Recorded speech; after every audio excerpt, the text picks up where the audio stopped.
Chers amis lot-et-garonnais, ce matin s'est tenue la deuxième session du conseil départemental nouvellement élu.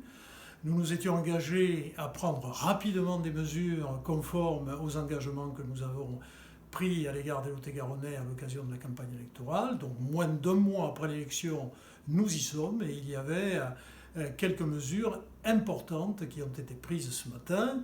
L'une portait sur la réduction du prix des repas pour les collégiens. Une deuxième mesure importante également, le chèque assaut de 50 € qui vise à soulager les familles qui font adhérer leurs enfants à des activités sportives ou culturelles, et c'est par la même occasion le moyen de soutenir l'action des associations qui en ont bien besoin en ce moment. Et puis il y avait d'autres mesures de soutien, par exemple, aux activités touristiques et aux entreprises du secteur touristique avec le tremplin tourisme.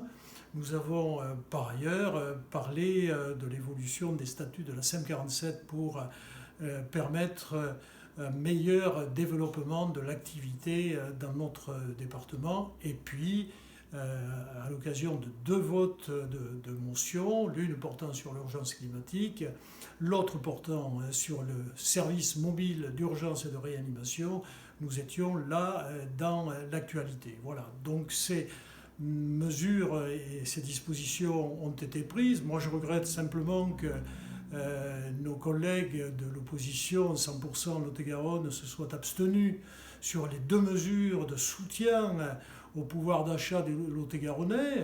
Je le redis, il s'agit de la réduction du prix des repas dans les collèges et il s'agit du chèque assaut de 50 €, donc abstention de nos collègues de 100% Lot-et-Garonne, opposition même de nos collègues les 47 concernant le prix des repas. Bon, tout ceci nous a paru un peu incompréhensible, mais chacun est libre évidemment de son vote. Pour ce qui nous concerne, nous nous étions engagés à soutenir le pouvoir d'achat des Lot-et-Garonnais. C'est chose faite pour les dispositions que nous avons prises ce matin et qui seront suivies évidemment d'autres dispositions dès la rentrée de septembre.